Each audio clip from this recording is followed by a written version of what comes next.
3. Disrupsi. Sebuah kalimat menggugah saya. Kalimatnya begini.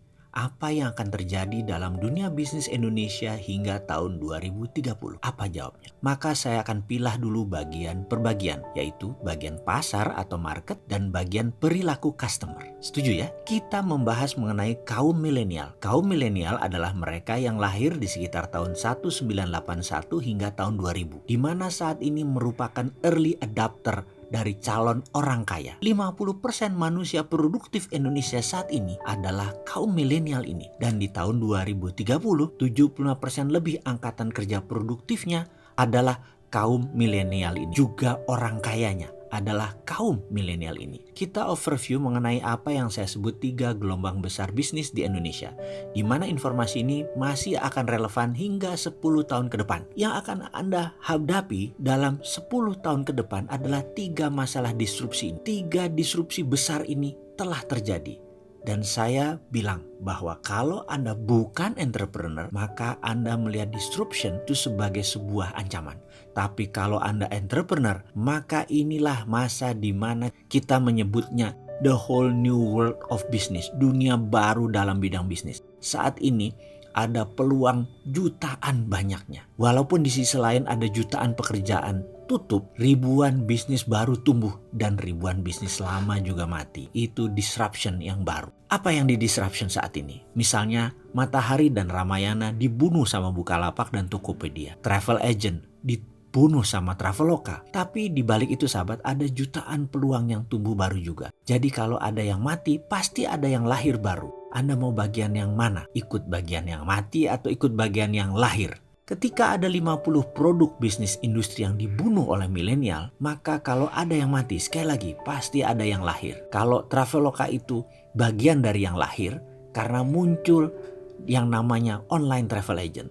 Tapi efeknya banyak travel agent offline yang mati karena bisnis model mereka sudah tidak relevan. Ke depan, saya akan ceritakan mengenai 3 disruption yang sekarang mulai banyak orang ketakutan luar biasa. 3 big giant wave di Indonesia yang mendisrupsi pasar dan mendisrupsi perilaku konsumen. Terutama perusahaan-perusahaan kayak Indofood, Astra, Mayora, Kalbe Farma yang besar-besar itu shock sekarang. Karena tiba-tiba muncul pemain yang sama sekali tidak dikenal. Tiba-tiba muncul, tiba-tiba merusak semuanya. Gojek misalnya baru 9 tahun. Ada yang tahu berapa market value-nya? Lebih dari 10 billion dolar. Kalau dirupiahkan berapa?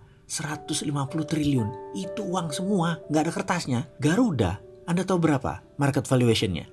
Nggak nyampe 40 triliun. Yang satu 9 tahun, yang satu 40 tahun, bayangkan. Dan yang 40 tahun itu merangkaknya pelan-pelan. Sampai sekarang nggak nyampe tuh angka 100 triliun.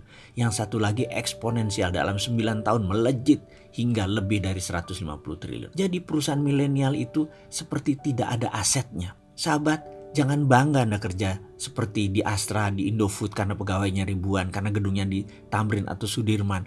Sekarang anak-anak milenial gak bangga kerja di perusahaan begituan karena mereka bangganya kerja di perusahaan yang digital. Misalnya Gojek itu menjadi inceran banyak orang. Padahal Gojek asetnya apa? Gojek gak punya aset. Motor nggak punya, mobil nggak punya, Gojek nggak bayar BPJS, nggak bayar gaji supir ojek. Intinya aset Gojek kecil. Karena itu bisnis mereka bisa besar karena asetnya kecil. Ini aneh dengan bisnis yang zaman dulu. Asetnya besar-besar gitu ya, dan hutangnya besar. Ini tidak. Sekali lagi, di sisi lain, Netflix itu pegawainya cuma 6.000 orang. Valuationnya lebih dari 160 triliun. Kantor aja nggak punya. Jadi omsetnya luar biasa walaupun asetnya kecil. Karena itulah kunci bisnis digital, asetnya kecil. Lalu diskusi apa yang kita akan seriuskan? Kita akan diskusikan pertama tentang millennial disruption. Kenapa millennial disruption? Karena cirinya sama, yaitu membunuh yang telah eksis lama. Contoh, musik rock. Sekarang saya tanya, ada nggak grup musik rock yang digawangi oleh kaum milenial? Ada nggak? Dulu ada Guns N' Roses, ada Scorpion, ada Dream Theater. Kenapa? Karena musik rock tidak disukai oleh milenial. Milenial sukanya musik apa? Musik hip hop. Ada 50 produk bisnis industri yang dibunuh milenial. Dan itu bukan kata-kata saya, tapi itu kata-kata riset. Semua ada risetnya. Jadi riset yang mengatakan musik rock dibunuh oleh milenial. Sahabat, sejak 2017 untuk pertama kalinya album musik rock dilampaui oleh album musik hip hop. Jadi ada satu yang nyungsep pelan-pelan, ada satu yang naik. Pertanyaan pengingat, Anda mau yang nyungsep atau ikut naik? Misalnya lain lagi. Grup lawak itu dibunuh sama milenial. Sri Mulat sudah nggak ada. Dulu ada Jayakarta Group, hilang semua. Dibunuh sama milenial. Karena milenial nggak suka dengan grup lawak. Sukanya apa? Sukanya stand up comedy. Dan saya itu kalau nonton Sri Mulat tuh ngakaknya luar biasa. Tapi kalau milenial nonton Sri Mulat, itu lucunya di mana Sri Mulat itu? Gak ngerti dia itu sebaiknya.